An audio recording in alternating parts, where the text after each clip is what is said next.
Have you ever wondered if someone could control your mind? It sounds like science fiction, but in the 1950s, the US government was terrified it was already a reality. At the height of the Cold War, American prisoners of war were returning from Korea with bizarre stories. Some confessed to crimes they never committed. Others suddenly praised communism.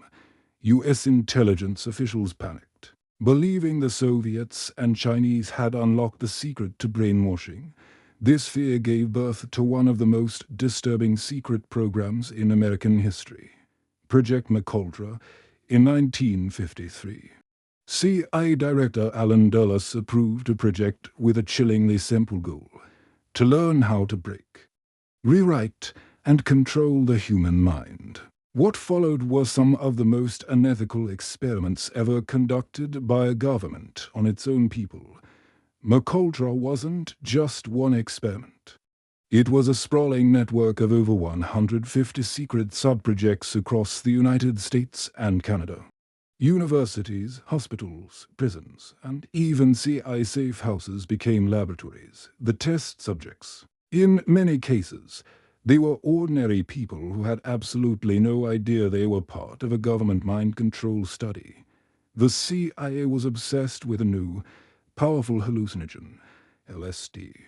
They wanted to know if it could wipe memories, force confessions, or make a person completely suggestible.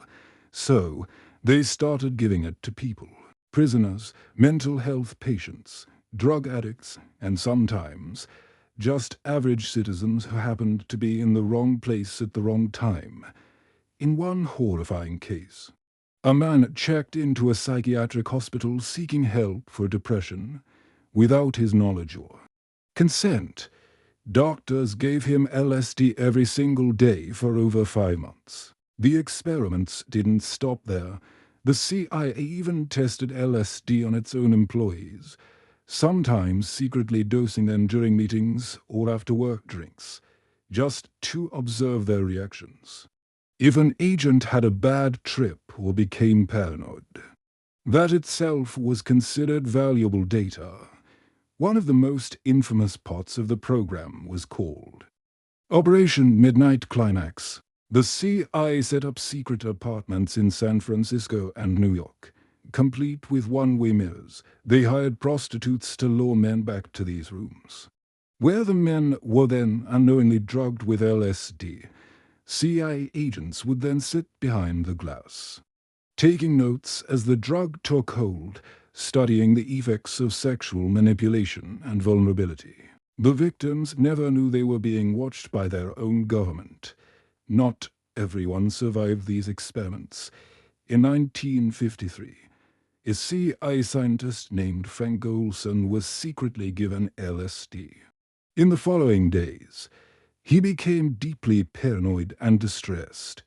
9 days after being drugged, he fell from a hotel window in New York and died.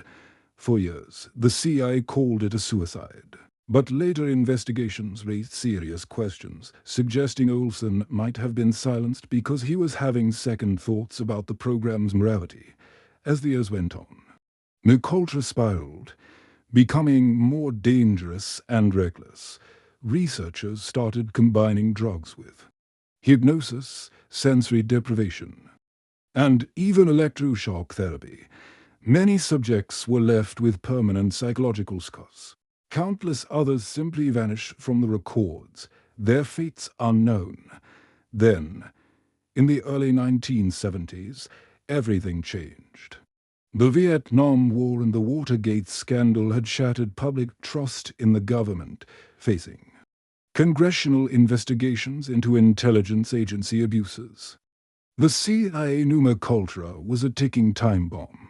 So, in 1973, CIA Director Richard Helms gave a single, devastating order: destroy all records of MKUltra. Thousands of documents were shredded, effectively erasing 2 decades of illegal human experimentation. But they didn't get everything. A few accounting records and misfiled reports survived by accident. It wasn't much, but it was enough. In 1975, congressional hearings finally brought the shocking truth to light. The CIA had spent over 20 years conducting secret mind control experiments on its own citizens, without their consent, in the end. No one was ever criminally convicted for their role in the program. Most of the victims were never identified or compensated. The CIA officially stated that MKUltra was a failure and had been terminated. But the damage was done. The program revealed a terrifying truth, that under a cloak of fear and secrecy, even the most fundamental ethical lines can be crossed. And perhaps the most unsettling part is what we still don't know.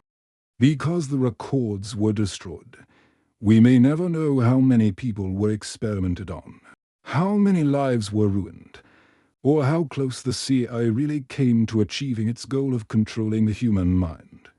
We only know that it happened, and it was real, because some stories aren't hidden by secrets.